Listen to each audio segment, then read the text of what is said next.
Au Burkina Faso, le consommé local prend une nouvelle dimension à travers des initiatives innovantes. À Ouagadougou, une entrepreneur transforme des plantes locales, notamment le moringa, en infusion et en alternative au café. Savoir-faire artisanal, bienfait pour la santé et ambition économique, cette démarche met en lumière une autre façon de consommer plus saine et plus locale. Plus de détails dans cette édition. Élégants, colorés et chargés de symboles, les bijoux en perles occupent une place importante dans le patrimoine burkinabé. Véritable expression culturelle, il allie tradition et créativité à travers des pièces uniques. À Ouagadougou, des artisans perpétuent ce savoir-faire ancestral en le modernisant au fil du temps, tout en conservant son authenticité. Nous en saurons plus dans cette édition. Madame, Monsieur, bonsoir. Ravi de vous retrouver pour cette édition. Comme l'a récemment rappelé le chef de l'État, le capitaine Ibrahima Traoré, à l'occasion de la 3e édition des Journées nationales d'engagement patriotique et de participation citoyenne, le développement du Burkina Faso passe aussi par notre capacité à produire local et à consommer local dans un esprit de responsabilité et de souveraineté économique. Dans cette dynamique, à Ouagadougou, une entrepreneure s'illustre dans la transformation de plantes locales, notamment le moringa en infusion et même en café.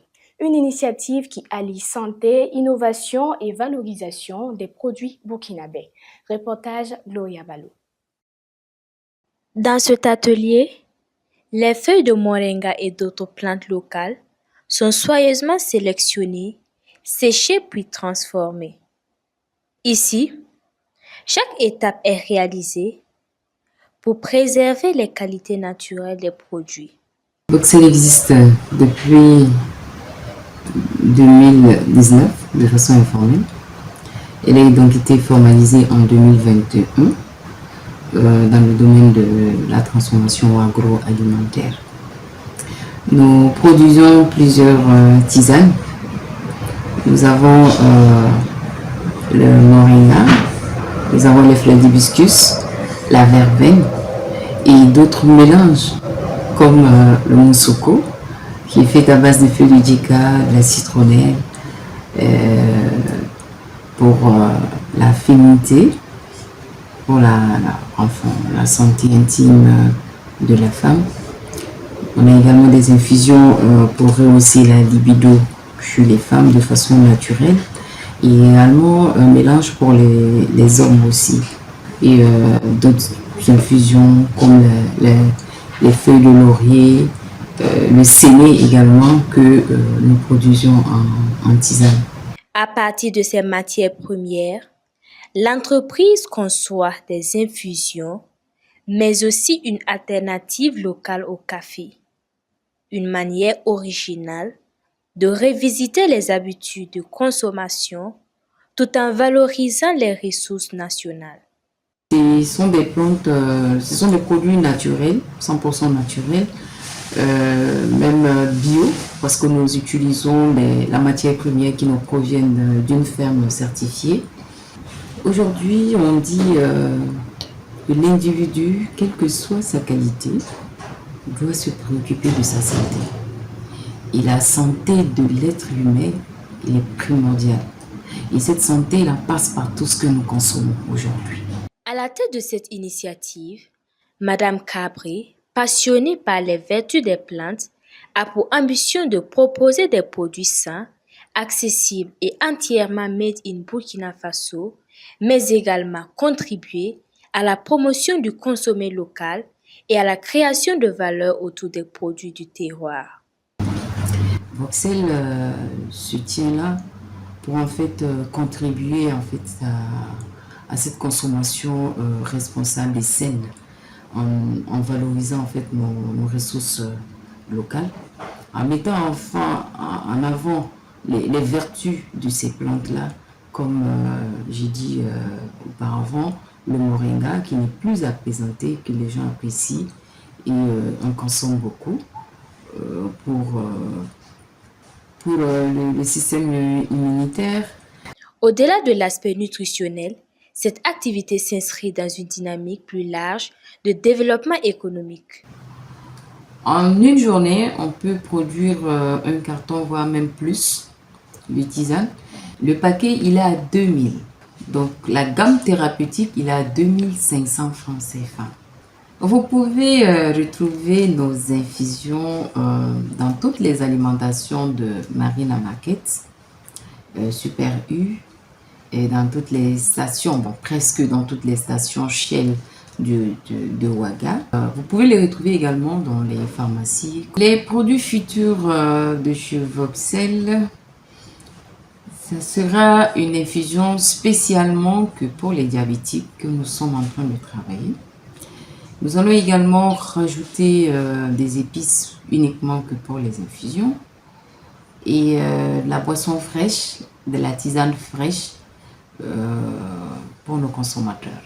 Grâce à cette initiative, Madame Cabré démontre que les richesses locales peuvent être transformées et consommées autrement.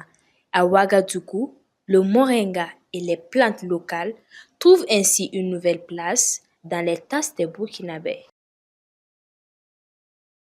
Nous parlons de cinéma. Sophia, de son vrai nom Halima Ouedraogo, est une artiste, comédienne, réalisatrice et productrice burkinabé. Elle s'est imposée au fil des années comme l'un des visages marquants du cinéma burkinabé grâce à son talent.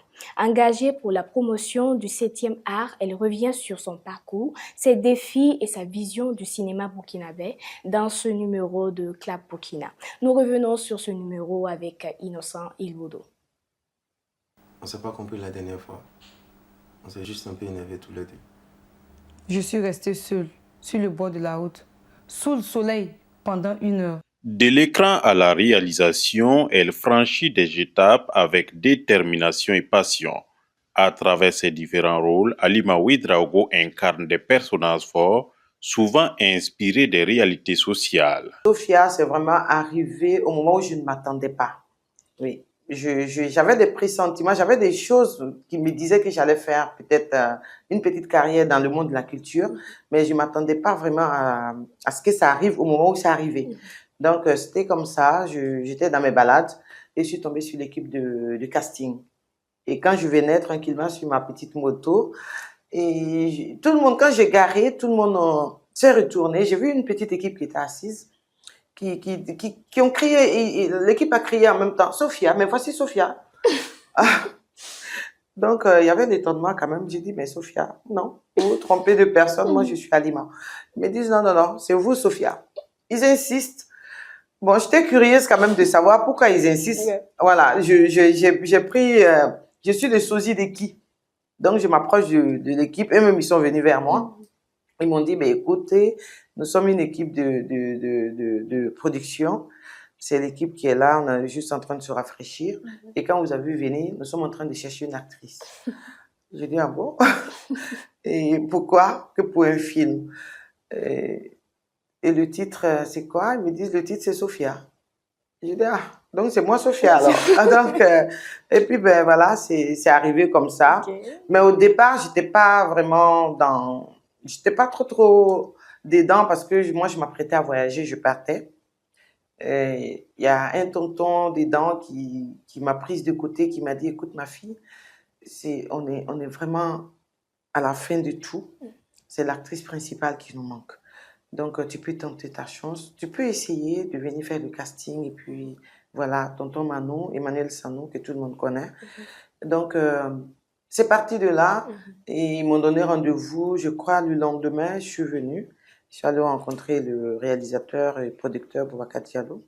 Au-delà des projecteurs, Halima Ouedraogo est une femme engagée. Un engagement qui se traduit également par son passage derrière la caméra. Dans ses œuvres, elle met en lumière des thématiques sociales importantes et contribue à valoriser la culture burkinabé. Une transition très très difficile, je l'avoue, parce que à un certain moment, je ne jouais pas beaucoup dans des productions d'autres personnes. Et moi, j'avais fait une pause. Et quand j'ai voulu revenir, je me suis dit, bon, pourquoi ne pas essayer l'autre côté, vu que j'ai un peu de l'expérience. Moi, je suis autodidacte, hein, j'ai appris sur le tas, parce que tu peux pas être là tout le temps derrière les caméras, derrière pas mal d'équipes qui travaillent et tout ça, et puis ne pas quand même savoir. C'est comme si tu fais 20 ans dans un garage et puis tu peux même pas clouer, visser, je sais pas, un pneu ou bien un truc comme ça. Donc, c'est dans ce sens, mais avec l'aide des petites formations que j'ai eu à faire pour la réalisation. Je pense que je me suis lancée, et puis Dieu merci, j'ai pu réaliser mon premier long métrage, Graine, qui a traité le sujet de l'excision et de l'infertilité masculine et des enfants adoptés. Donc, 3 sujets dans un même film, et qui a été vraiment pour moi bien agencé. Donc, j'ai pu raconter l'histoire que je voulais. Deuxième long métrage avec comme titre Ça suffit, qui est sur le viol conjugal, qui est un sujet aussi difficile à traiter et à comprendre, parce que quand on parle de viol conjugal pendant qu'on est marié, les gens balayent ça de revers de la main pour dire que ça n'existe pas. Pourtant, ça existe. Quand il n'y a pas consentement, ça veut dire qu'il y a un non à quelque part. Donc, j'ai traité ce sujet.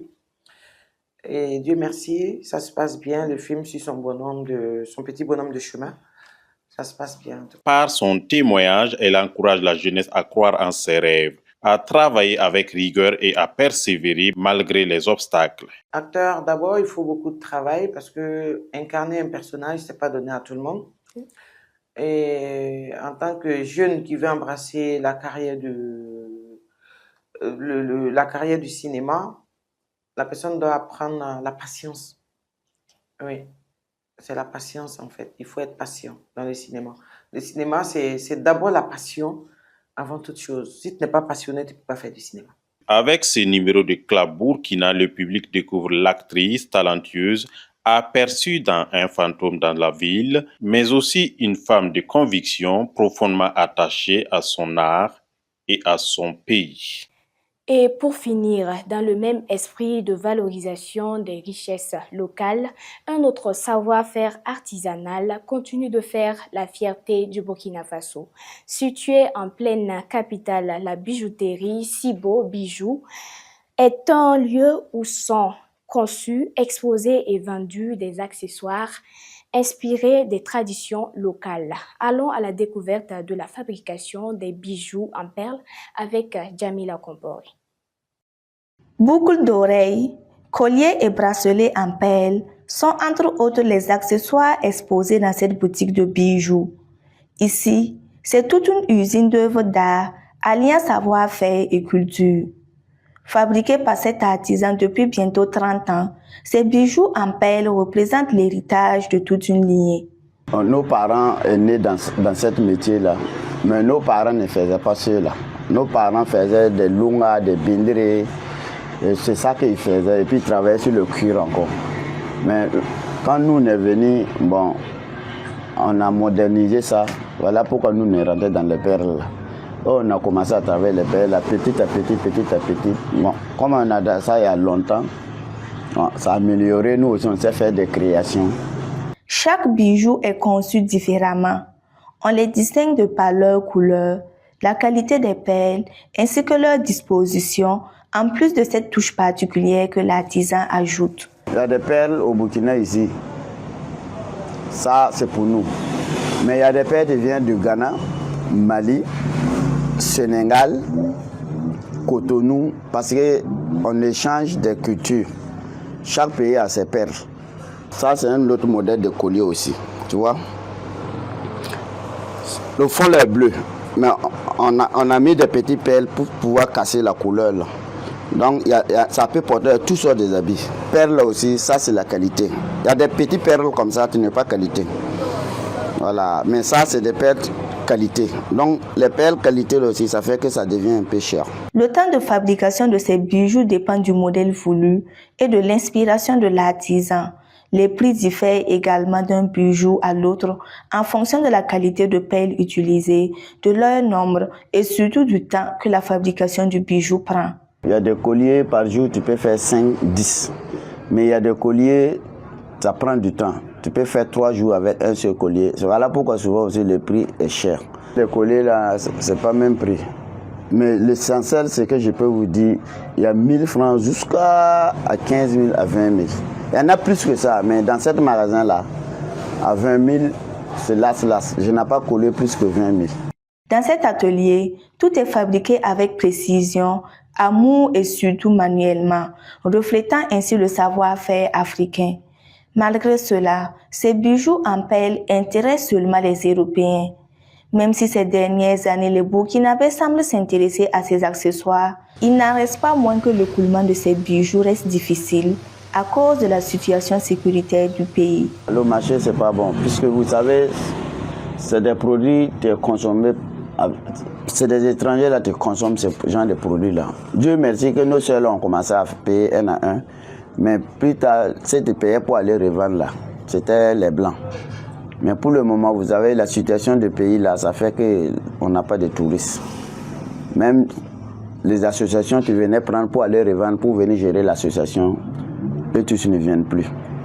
Donc ça fait que c'est nos seuls là qui rentrent souvent, ils payent un à un. Et puis nous aussi, on gagne pour pouvoir manger.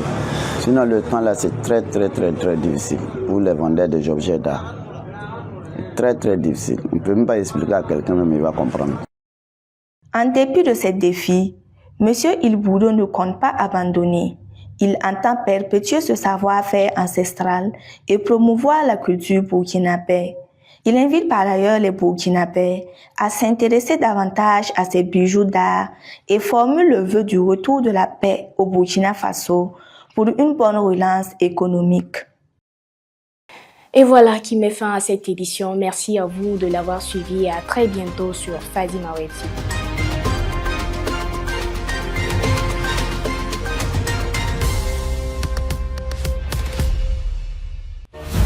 Fadima Web TV, les racines de l'actu.